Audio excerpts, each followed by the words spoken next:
The following is most of a talk that I gave at Colorado State to some of the focus students there. The reason it's most of a talk, it was being recorded on phones, and videos take up a lot of space, and so as the missionaries there are recording it, apparently they're like deleting a bunch of apps in order to make more space. So it's multiple clips. I have marked them with transition points so you can see what points that happen. You do miss parts of the talk, but most of it is there.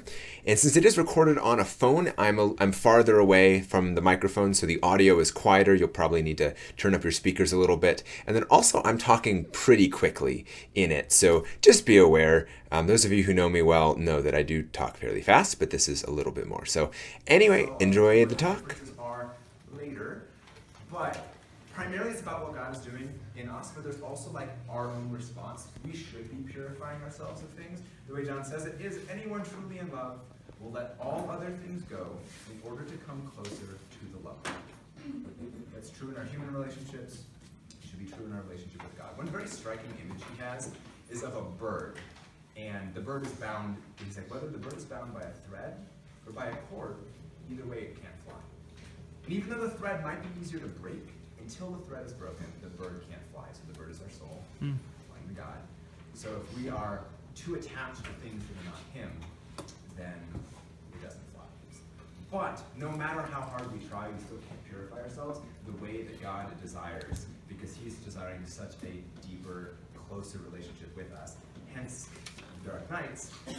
Another quote which he has is, imagine a small child that the parents insist on carrying. You can go faster, more efficiently, and safer than if the child is isolation. Part of it is the attachment to them that we were having before. But also another part is he wants to relate very directly to our souls. And early on we're relating to him through our senses, because that's kind of how we do it with pretty much everything. Most of our knowledge comes through what we see, what we taste, what we hear.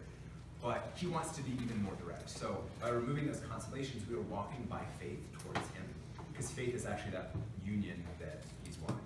So he removes the sense consolations, and it feels terrible.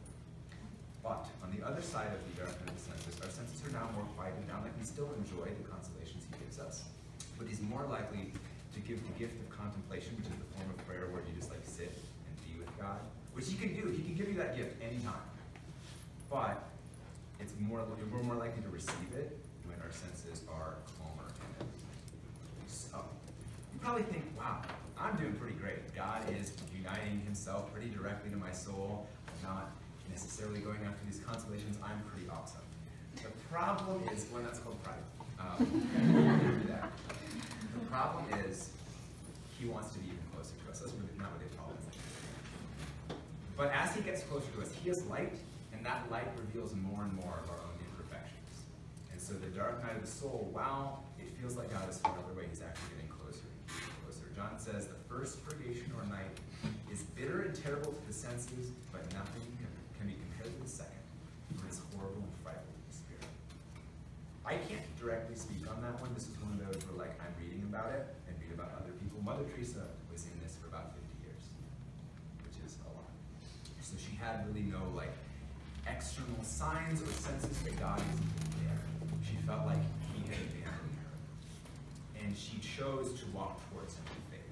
That's how deep down the purification has to go. I'm going to get to this a little bit with like how can you tell if it's the dark night of the senses or if it's just you being lazy. One of the kind of scary things about dark night of the soul is you don't know that you're in it. You always attribute it to your own weakness, your own laziness.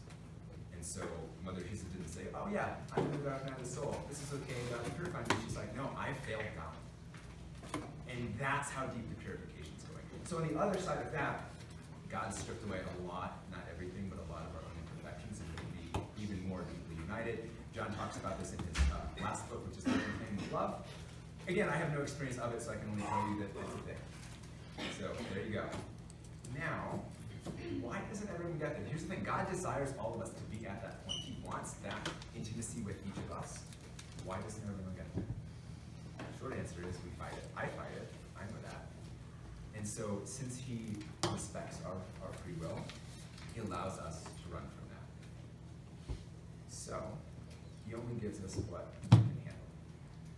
Another key theme in John, he says that every experience we have with God is not God. That's not a direct quote. he actually says is, since the soul cannot enjoy God essentially in this life, all the sweetness and delight it takes, however sublime, cannot be God. So basically, no matter what feelings that God gives you, that isn't God. No matter what thoughts you have about God, that's not God. No matter what, any experience you have, that's still not him. So even if you're at like the super advanced level, you've got into the dark night of the soul, even then John would say, don't stop. Always keep going, because God at the beatific vision, that is the goal, so always keep going for that. I'm just going to focus on the beginning part, because one, that's what I've experienced, and two, that's probably what you're more likely to either have experienced or will in your future. So we're going to zoom in on the dark night of the senses, some key features of that, and dangers if he doesn't do it. So not only does he want to be closely united to us, it's actually dangerous for our souls, and he's not purifying us. So he has, okay, book one of Dark Night is that's bad. That's spiritual lust, we don't want that. Spiritual pride, I definitely fell into this one, so it's sort of like, yeah, by me praying, by me showing up, by me performing in this way, I've earned these experiences, I'm so awesome. Yeah. So we can either, at this point, like, minimize all of our faults and say, wow, I'm a saint, I'm totally perfect right now, ignore all of this other stuff that I had to say in the confessional yesterday, but I'm perfect. Or, I was perfect, but then I sinned, and now I realize I'm terrible and I'm not perfect right yet, and getting really discouraged by that. Either extreme is bad. So if God doesn't purify us in this way, you could fall into those. There's 5 others, and I didn't put them in because so you can read them if you would like. But so he has to withdraw us from those things, but in as much as we can handle. So my first year as a missionary, I hit dark night of the senses hard. And so I would tell like every student about it. Like, hey, you're praying daily, you might hit dark night of the senses. So at the end of the year, there's a like Newman dinner, like end of year dinner, and they give out superlatives. I won most likely to talk about dark night of the senses.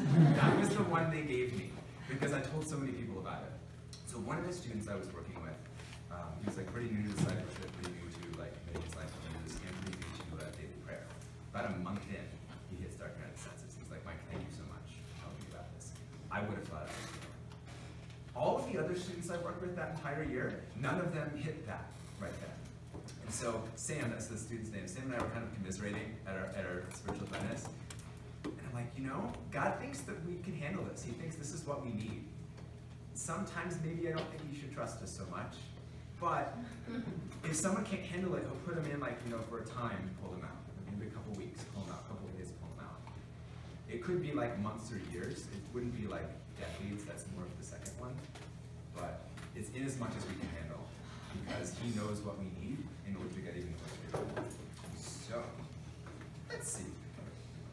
So how can you tell if it's the dark night of the senses? Because not all dryness is dark night. I think that's a weakness you can fall into. It's like, yeah, prayer was rough today. I'm in the dark night of the soul. Probably not. So, John outlines that there are 4 possible things that could be causing dryness. One is sin or imperfection. So that's if you're just running from mortal sin to mortal sin, and you try to pray, maybe the prayer is not going to be very fruitful. Second one, weakness and lukewarmness. If you're lazy about prayer, maybe that's why prayer is dry. Third one is you could be sick. Have you ever noticed how when you're sick, the prayer life is usually pretty hard? That's one. It could also be God's actions. So how do you sort through these 4 things? Well, I think the sin one and then are you sick are really easy to figure out. So that leaves, is it due to my laziness? Is it due to God's action? And so John, this is a kind of long quote, so I'll just read the whole thing and break it down. So the lukewarm are very lax and remiss in their will and spirit and have no solicitude about serving God. So the lazy don't care that they're praying God. They don't care that maybe I'm not serving God. There it is. Those suffering from the purgative dryness are ordinarily solicitous, concerned, and pained about not serving. So if prayer is dry, and you have that, Lord, am I failing? That's a good indicator it's his action. Because you care that maybe you're not praying right. Or, that you're more pained about serving God. I think one of the quotes I have here, spiritual persons suffer considerable affliction in this night, owing not so much to the aridities they undergo as to their fear of having gone astray. As in, the dryness is not fun, but you're more pained by the fact that, hey, maybe I'm not serving God well. And that was especially true of Mother Teresa, just reading her writings, that she was so concerned that she was failing God, and that because she had failed him, sum everything up. So this will be big picture, all of it. So God wants to be united to you. He loves you, and he knows exactly what you need. So early on, a lot of times we'll be giving a lot of consolations. But we can become attached to those, so he withdraws them so he can relate even more directly to our souls. And then as he draws closer, he's purifying our souls in the second of the dark nights. And no matter what stage you're at, whatever experience you have of God is not God. Keep going towards him. So we're going to break into groups and introspection time again. Actually, introspection time is first, because that makes sense. So take a couple minutes, think about what struck you, and what are your personal key takeaways. Maybe you've experienced dryness in prayer, maybe you haven't, maybe you've experienced an extended period of it. I don't really know. So think about what is going to be really helpful for you, and then we'll share tables and everything. Approaches on your sheet. Remember always that you came here for no other reason than to be a saint. Thus, let nothing in your soul that does not lead you to sanctity. So, there you have it.